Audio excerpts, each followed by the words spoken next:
نہ بقا نے دیکھی ہے نہ قضا نے دیکھی ہے، جو گھڑی قیامت کی کربلا نے دیکھی ہے، جس کے خون کے صدقے دھڑکنیں سلامت ہے، زندگی کی شادابی اس فنا نے دیکھی ہے۔ میرے چینل کے پیارے ناظرین السلام علیکم۔ جس کو لوگ منحوس سمجھتے ہیں، اس پرندے کو لوگ الو کے نام سے جانتے ہیں۔ کچھ پرندے کہتے ہیں، کچھ لوگ سمجھتے ہیں کہ جس گھر میں بھی یہ پرندہ بول رہا ہو یا اس گھر پر بیٹھا ہوا ہو تو لوگ اسے منحوس قرار دیتے ہیں۔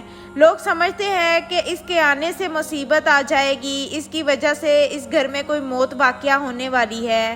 یہ پرندہ ہمیشہ ویرانیوں میں ہی رہتا ہے اور لوگوں سے دور تلک رہتا ہے۔ آخر یہ پرندہ کیوں سب سے چھپ کر ویرانوں میں رہتا ہے؟ اس پرندے کے متعلق ہم آپ کے ساتھ اہم معلومات بیان کرنے والے ہیں۔ ویڈیو کو اینڈ تک ضرور دیکھیے گا اور چینل کو سبسکرائب کرنا مت بھولیے گا۔ آئے چل کر موضوع کا باقاعدہ آغاز کرتے ہیں۔ تو ناظرین، الو کو آپ نے اپنی زندگی میں کہیں نہ کہیں تو ضرور دیکھا ہوگا۔ گاؤں میں یہ اکثر کہیں نہ کہیں کسی نہ کسی درخت پر بیٹھا ہوا نظر آ ہی جاتا ہے۔ آپ نے یہ بھی محسوس کیا ہوگا کہ پرندہ ہمیشہ اداس ہی کیوں رہتا ہے اور ہمیشہ ویرانوں میں ہی کیوں رہتا ہے۔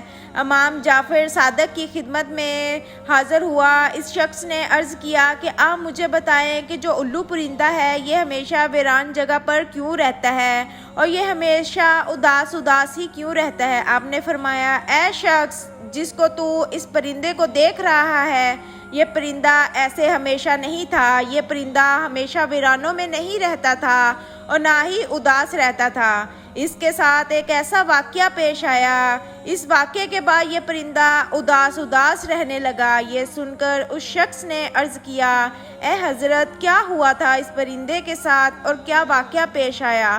امام جعفر صادق نے فرمایا، اے شخص یہ لوگ الو کو منحوس سمجھتے ہیں، لیکن یہ الو نام کا پرندہ ہمارے پیارے نبی سرکار دو عالم صلی اللہ علیہ وآلہ وسلم سے محبت کرنے والا ہے اور پیارے نبی صلی اللہ علیہ وآلہ وسلم کی آل سے محبت کرنے والا ہے۔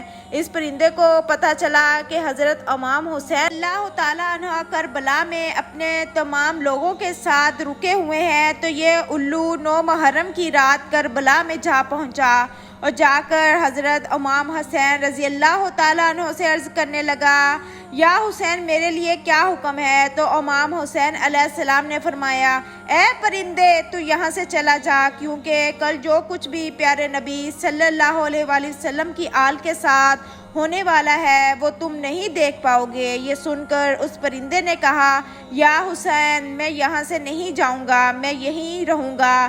جب الو پرندہ ضد کرنے لگا تو آپ علیہ السلام نے فرمایا، اچھا ٹھہر جاؤ، رک جاؤ۔ اس کے بعد اس پرندے نے کربلا کا پورا واقعہ اپنی آنکھوں سے دیکھا۔ یزید نے امام حسین علیہ السلام کا سر مبارک آپ کے بدن سے کیسے جدا کیا، اس پرندے نے سب اپنی آنکھوں سے دیکھا۔ امام حسین علیہ السلام کے ساتھیوں کے ساتھ جو سلوک کیا گیا اس پرندے نے اپنی آنکھوں سے دیکھا۔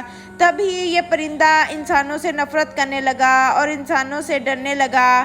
یہ پرندہ راتوں کے وقت اندھیروں میں گھومتا ہے، جیسے ہی اجالا ہوتا ہے انسان اٹھ جاتے ہیں، ویسے ہی یہ پرندہ واپس لوٹ جاتا ہے۔ کچھ لوگ الو کو منحوس سمجھتے ہیں، ان کو یہ نہیں پتا کہ یہ منحوس پرندہ کس وجہ سے بے بس ہے، اس کو منحوس کہنا شروع کر دیتے ہیں۔ یہ کسی گھر کے آس پاس آ کر بول دے تو لوگ سمجھتے ہیں کہ ہمارے اوپر کوئی مصیبت آنے والی ہے، تو ایسے ہیں لوگ اس کو بولنے کی وجہ اپنا گھر بار چھوڑ دیتے ہیں۔ کئی لوگ تو ایسے بھی ہیں جو اس کے بولنے کی وجہ سے اپنا کاروبار چھوڑ دیتے ہیں۔ الو کو منحوس سمجھنا یہ ایک جاہلانہ سوچ ہے۔ یہ بیچارہ پرندہ تو کبھی کبھار ہی بولتا ہے، یہ بیچارہ تو انسانوں سے ڈرتا پھرتا ہے، اس کو کہیں پہ بھی انسان نظر آ جائے تو فوراً اٹھ جاتا ہے، تو یہ پرندہ کسی کا کیا بگاڑے گا؟ آپ کو یہ جان کر حیرانی ہوگی کہ دنیا میں 250 قسم کے الو پائے جاتے ہیں، لیکن ان کی